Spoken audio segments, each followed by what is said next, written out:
মুহররমের 10 তারিখ কিয়ামত হবে, পৃথিবীতে প্রথম বৃষ্টি হয়েছে, ইউনূস আলাইহিস সালাম মাছের পেট থেকে মুক্তি লাভ করেছেন, ইব্রাহিম আলাইহিস সালাম আগুন থেকে বের হয়েছেন, ইউনূস আলাইহিস সালাম মাছের পেট থেকে বের হয়েছেন, এগুলো সব জাল। এগুলো বর্ণনা করা কবিরা গুনাহ, মানুষের সামনে ওয়াজ করা কবিরা গুনাহ, এগুলো বিশ্বাস করাও আপনার গুনাহ থেকে খালি না। মুহররম মাস শুরু হয়েছে। মুহররম মাস নানা কারণে মুসলমানদের কাছে খুবই আলোচিত একটি মাস।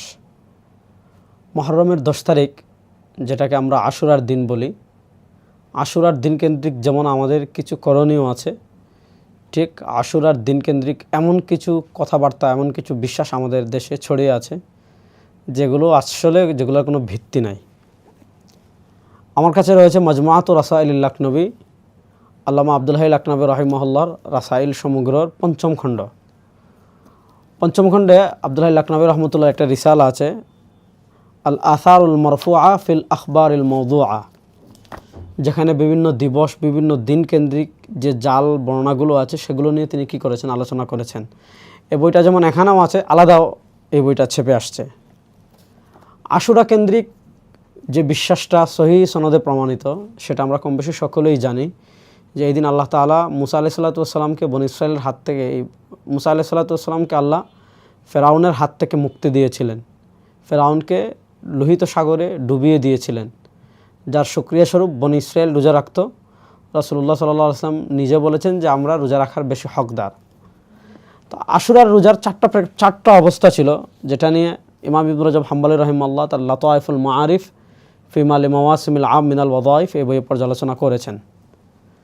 আমাদের জন্য করণীয় কি? চতুর্থ যে অবস্থা ছিল, রাসূলুল্লাহ সাল্লাল্লাহু আলাইহি ওয়াসাল্লাম বলেছেন যে আগামী বছর যদি আমরা বেঁচে থাকি তাহলে ইহুদিদের বিরোধিতায় সুন্নাত তাসিআ ইনশাআল্লাহ, 9ম দিন কি রাখবো, রোজা রাখবো। এজন্য আশুরার দিন আমাদের করণীয় হলো, আশুরা কেন্দ্রিক আমাদের করণীয়, আমরা একটা রোজা রাখবো 10 তারিখ, তার আগ বা পরে আরেকটা রোজা মিলাবো। আশুরার দিনে কি হয়েছে? সহিহ সনদে এতটুকুই প্রমাণিত যে মুসা আলাইহিস সালামকে আল্লাহ ফেরাউনের হাত থেকে বাঁচিয়েছেন এবং ফেরাউনকে ডুবিয়ে দিয়েছেন। মুসনাদে আহমদ, ইমাম আহমদ ইবনে হাম্বল একটা বর্ণনা এনেছেন, যে বর্ণনা সনদের দিক থেকে জয়ীফ। এতটুকু পাওয়া যায়, নূহ আলাইহিস সালাতু ওয়াস সালামের জাহাজও এই দিন জুদি পাহাড়ে আটকে গিয়েছিল, এতটুকুই। এর বাহিরে যত কথা আছে যে সুলাইমান আলাইহিস সালামের এই হয়েছে, ইউনূস আলাইহিস সালামের এই হয়েছে, ইউসুফ আলাইহিস সালামের এই হয়েছে, দাউদ আলাইহিস সালামের এই হয়েছে, ইব্রাহিম আলাইহিস সালামের এই হয়েছে, ঈসা আলাইহিস সালামের এই হয়েছে, পৃথিবীতে এই হয়েছে, আর যা কিছু আছে সব হলো জাল, এগুলোর কোনো ভিত্তি নেই। হ্যাঁ, রাসূলুল্লাহ সাল্লাল্লাহু আলাইহি ওয়াসাল্লামের ইন্তেকালের পরে কারবালার ঘটনা ঘটেছে, কিন্তু পূর্ববর্তী ইতিহাসে শুধু এই দুইটা জিনিস, একটা সহিহ সনদ দ্বারা প্রমাণিত আর একটা জয়ীফ। এছাড়া বাকি যা কিছু আছে, এই যে আব্দুল হাই লাকনবী রাহিমাহুল্লাহ তার আল আসারুল মারফুআর এই 68 নম্বর পৃষ্ঠায় হাদিস ফদল ইয়াউমি আশুরা ওয়া সিয়ামি, যে আশুরার দিনের রোজার ফজিলত এবং রোজা সংক্রান্ত যে জাল বর্ণনা আছে, তার ভিতর ফামিনহা বলে একটা বর্ণনা এনেছেন, যেখানে এই কথাগুলো আছে যে এই মুসা আলাইহিস সালামের এই হয়েছে, সুলাইমান আলাইহিস সালামের এই হয়েছে, দাউদ আলাইহিস সালামের এই হয়েছে, ঈসা আলাইহিস সালাম এই হয়েছে, অর্থাৎ আমাদের দেশে যে চটকদার গল্পগুলো শোনানো হয়।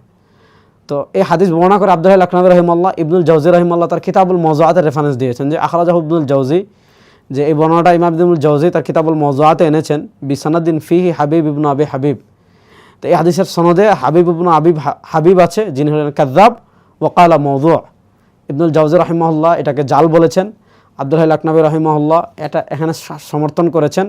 এছাড়া ইমাম সুয়ুতী রহমতুল্লাহ আলাইহি এবং ইবনু আররাক রহমতুল্লাহ আলাইহি তার তানজিহুশ শরিআতুল মারফুআয় এবং জালালউদ্দিন সুয়ুতী রাহিমাহুল্লাহ আল্লাহ আলিল মুসনুআয় এটাকে কি করেছেন, সমর্থন করেছেন।